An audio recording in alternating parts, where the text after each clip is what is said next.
तदरीज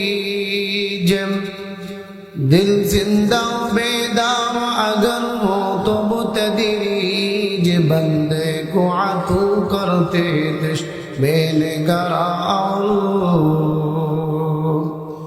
बंदे को आतू करते तिश में निगरा और अल्फाज मानी में तफाउत नहीं लेकिन मुल्ला की अज़ा और मुजाहिद की अज़ा और मुल्ला की अज़ा और मुजाहिद की अज़ा और ला ونشهد أن سيدنا وسندنا وحبيبنا ومولانا محمدا عبد الله ورسوله الذي أرسله الله تعالى بالحق بشيرا ونذيرا وداعيا إلى الله بإذنه وسراجا وقمرا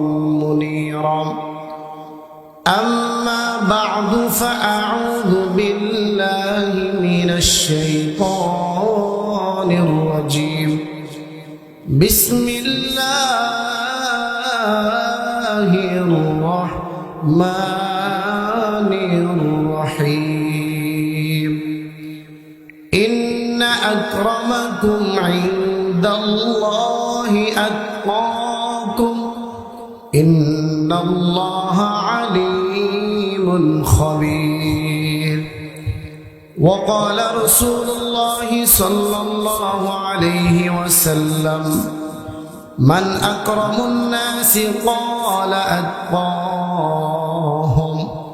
أو كما قال رسول الله صلى الله عليه وسلم اللهم صل على محمد وعلى آل محمد كما صليت على إبراهيم وعلى آل إبراهيم إنك حميد مجيد اللهم بارك على محمد وعلى آل محمد كما باركت على إبراهيم وعلى آل إبراهيم إنك حميد مجيد لا إله إلا الله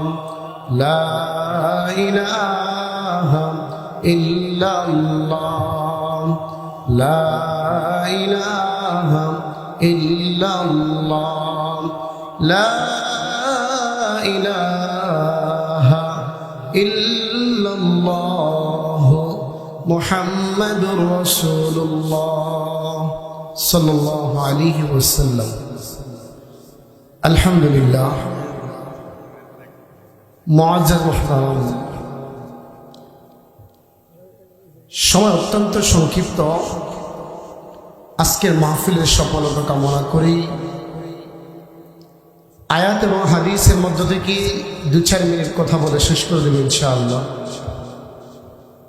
পবিত্র কালামুল্লাহ শরীফের কোরআনুল কারীম থেকে একখানা আয়াতে কারিমা পাঠ করলাম রাসূলুল্লাহ সাল্লাল্লাহু আলাইহি ওয়াসাল্লামের অসংখ্য গণিত হাদিস শরীফের মধ্য থেকে ছোট্ট একখান হাদিসের অংশ বিশেষ তেলাওয়াত করেছি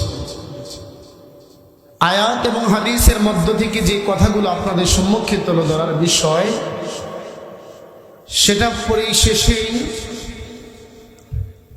তাকওয়া সম্পর্কে আল্লাহ তাআলা তাকওয়া সম্পর্কে আলোচনা করার কথা বলা হয়েছে তাকওয়া অর্থ হচ্ছে আল্লাহ তাআলার ভয় এই আল্লাহ তাআলার ভয় যদি কোনো ব্যক্তির মধ্যে না জাগ্রত হয় যত ওয়াজ নসিহত হোক না কেন আমার নিজেকে পরিবর্তন করার জন্য আমার নিজেরই প্রচেষ্টা প্রয়োজন। কারণ আল্লাহ তাআলা আমাদেরকে দুনিয়ার মধ্যে পাঠিয়েছেন অল্প সময়ের জন্য, আর আমাদেরকে সতর্ক বার্তা দিয়েছেন আল্লাহ তাআলাকে ভয় করার জন্য। কোরআন কারীমের অসংখ্য অগণিত আয়াত রয়েছে যেখানে বারবার বলা হয়েছে যে আল্লাহ তাআলাকে ভয় কর। সে লক্ষ্যে আল্লাহ তাআলা কোরআন কারীমের যে আয়াতি কারিমা তেলাওয়াত করেছি, এই আয়াতের মধ্যে আল্লাহ তাআলা বান্দাদের উদ্দেশ্যে বলেন, ইন্না আক্রামাকুম ইনদাল্লাহি আতকাকুম ইন্নাল্লাহা আলীমুন খাবীর। আল্লাহ তাআলা নিশ্চয়ই ওই ব্যক্তিকেই ভালোবাসেন যার দিলের মধ্যে আল্লাহ তাআলার ভয় জাগ্রত রয়েছে। সুদের কাছে যখন বান্দা উপস্থিত হবে তখন আল্লাহ তাআলার ভয় তার দিলের মধ্যে জাগ্রত হয়ে যাবে, সুদকে আল্লাহ হারাম করেছেন। ঘুষের কাছে যখন বান্দা উপস্থিত হয়ে যাবে আর তখনই দিলের মধ্যে জাগ্রত হবে, ঘুষকে আল্লাহ তাআলা হারাম করেছে। অতএব আল্লাহ পাক রব্বুল আলামিন বলেন, যেই বান্দাদের দিলের মধ্যে ভয় জাগ্রত থাকবে অর্থাৎ আমার তাকওয়া অবলম্বন করবে, ওই বান্দার কখনো তার মাধ্যমে গুনাহের কাজ হওয়া সম্ভব না। কখনোই গুনাহের কাজ করা সম্ভব, অর্থাৎ আবার আল্লাহ দেখছেন, আল্লাহ শুনছেন, আল্লাহ পাক রব্বুল আলামিন অবগত আছেন সকল বিষয়ে, গোপনে হোক কিংবা প্রকাশ্যে হোক, সকল বিষয় আল্লাহ তাআলা অবগত আছে। অর্থাৎ আমাকে আপনাকে সতর্ক থাকা লাগবে। আল্লাহ তাআলা সর্ব অবস্থা আমাকে আপনাকে পর্যবেক্ষণ করছেন। আমাকে গুনাহের কাজে অগ্রসর হলে একটা কথাই আমাকে স্বীকার করতে হবে, আমাকে দুনিয়ার কোনো মানুষ দেখছে না, আমার মহান আল্লাহ পাক রব্বুল আলামিন স্বয়ং দেখতেছে। অর্থাৎ বান্দা যখন গুনাহের কাজে যায় আর দিলের মধ্যে চিন্তা করে এটা তো করা যাবে না, আমার রব দেখতে পাচ্ছে, আমার কবর আমার সামনে অপেক্ষা করছে, অতএব এই কাজ করার কারণে আমাকে আল্লাহ তাআলার কাছে জবাবদিহিতা করা লাগবে। এই ভয় যখন দিলের মধ্যে জাগ্রত হবে বান্দা তখন আর গুনাহের কাজের দিকে অগ্রসর হবে না। আপনাদের কাছে আর কিছু বলার নেই। আবু হুরায়রা রাদিয়াল্লাহু তাআলা আনহু থেকে যে হাদিস আপনাদেরকে শোনাইলাম, এই হাদিসে বলা হয়েছে রাসূলকে জিজ্ঞাসা করা হলো, ইয়া রাসূলুল্লাহ, আল্লাহর কাছে সবচেয়ে গুরুত্বপূর্ণ ব্যক্তিকে? রাসূল বললেন, যার দিলের মধ্যে তাকওয়া আছে তথা আল্লাহর ভয় আছে, তারে আল্লাহর শ্রেষ্ঠ মানুষ।